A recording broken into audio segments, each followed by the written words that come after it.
All right, you guys. So one thing I have a lot of experience in is working in bands. And a band is essentially a team. And, when working with a lot of other guys, it's work. Lots of egos.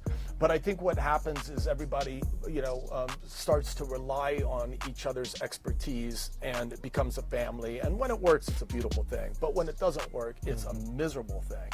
And teams are not just bands. Teams could be partnerships when people are putting together a studio. It could be a team working at a record label or a publishing company, or whatever the case might be. But here we're going to talk about the main dysfunctions of a team. But it's the twist is positive, obviously. Yeah. When we can identify what's wrong, then we can fix it. Let's start with part one, which is trust. So that's important. Absolutely. Would you agree? Absolutely. Mm-hmm. I think, making sure that you treat that group, that team, with respect, that whatever's shared in confidence within the group stays within the group, that it's not shared outside of it, that you ask for permission when you are seeking to do something on behalf of the group, right? That transparency of your action, that helps build trust. And so if you are being confident with your group, with your team, if you are being transparent about your actions on behalf of or within the team, you're making steps towards building trust. And of course, trust takes time. But, if you steer clear of violations of trust, being dishonest, sharing outside of the group, or acting on behalf of the group in a way that the group didn't sanction, these are the things that, will break down trust very quickly. Sure. Okay, excellent. Let's move on to number two, healthy conflict. This is one a lot of people have difficulty with, simply because people don't like to, people just like to avoid argument, but notice the word healthy conflict here, because obviously, if people aren't critical, if I don't say, wait a minute, let's look at it this way, you guys, then it's just a whole bunch of groupthink. Everybody is just agreeing with each other for the sake of agreeing. And maybe in that particular way, you're not really getting the best out of the team. Absolutely. Can you talk about that? Of course. My undergraduate training here at USC was in cinema, film production, criticism. So both from a analytical, critical perspective of other people's work, but also within the production of a film itself, as a member of that team, thinking, hey, there's ways we can do this better. Right. And I would say that constructive criticism as a part of healthy conflict is essential, but it comes down to communication, right? Time and place, method of communication are very important, right? Yeah. If you have something really heavy to discuss, if it's going to be something that might stop production for a while, you take the key members aside and you have a private conversation. Yes. You don't do it on set, right? You don't do it in front of the crew. You don't do it in front of the talent. You don't do it in front of craft service. Just like if you're in a band, you don't do it during sound check. You don't hash these things out. You do it, in the dressing room. You have a private conversation. And I think beyond that, when you're creating music or when you're creating art or whatever it may be, or even creating business, that criticism is essential, but it has to be constructive. So the communication, again, when we talk about time and place, it also can be the method.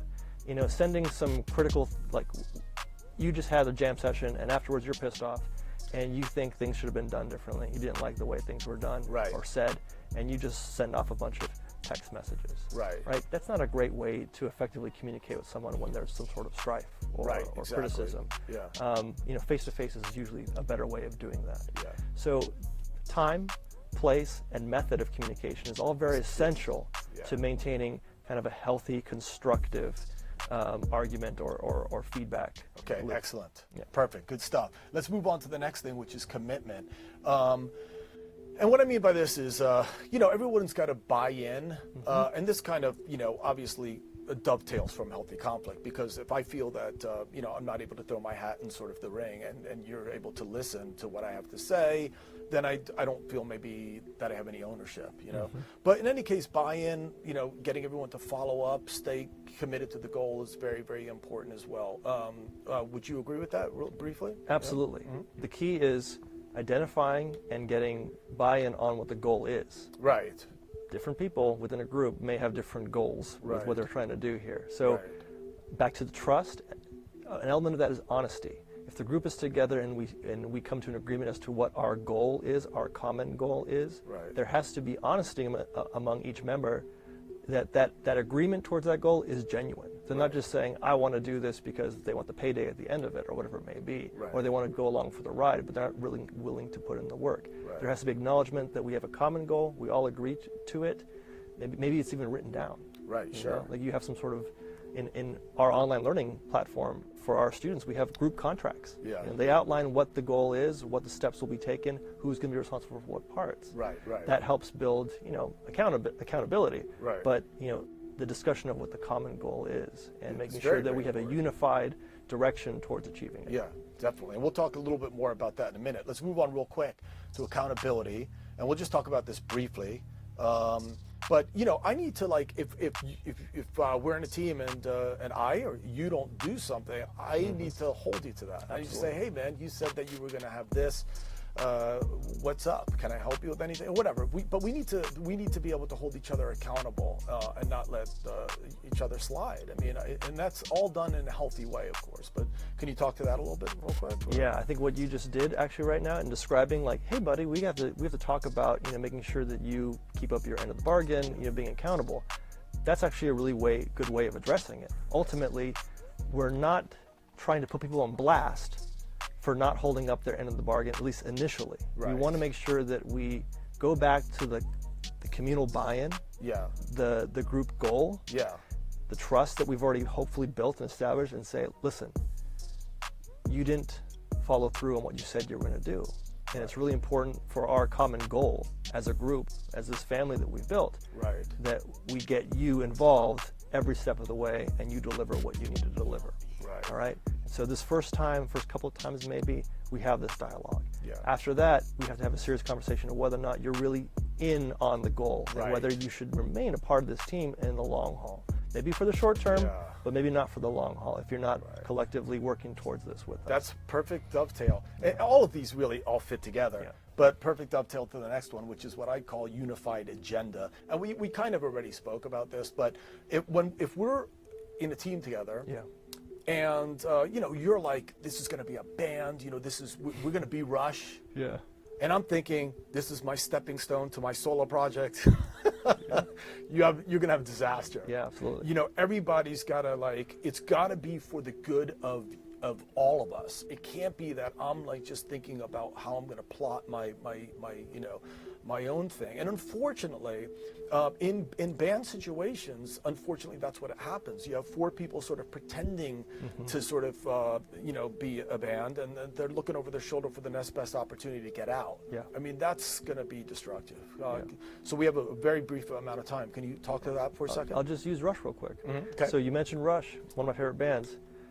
Their first drummer, John Rutsey, wasn't quite with the program as they were kind of getting more well-known. Right? They had their first album. He was on it. He had, substance abuse issues and health issues, and there was a question of whether or not he was really in it with the band for the long haul. And ultimately, they decided that John would not be a part of the band. Right. Left amicably. They found a new drummer, Neil Peart. Yeah. The rest is history. Yeah. But that was a step that the band took collectively to say, we don't have a unified purpose moving forward. Right. We did maybe during this phase, but we don't. And I think there has to be truthfulness, accountability, and trust to say, listen, you're not with the program anymore, and we have to move on. And again, hearkening back to these things of let's focus on the common goal. And if we're not all unified towards that common goal, then we have to make a change. Excellent. Thank you so much. Hey everybody, if you like the videos that you just watched, please be sure to check out my books, Business Basics for Musicians and Music Marketing for the DIY Musician, available at Amazon.com, BobbyBorg.com, or any fine bookseller. Thanks again for watching, and peace.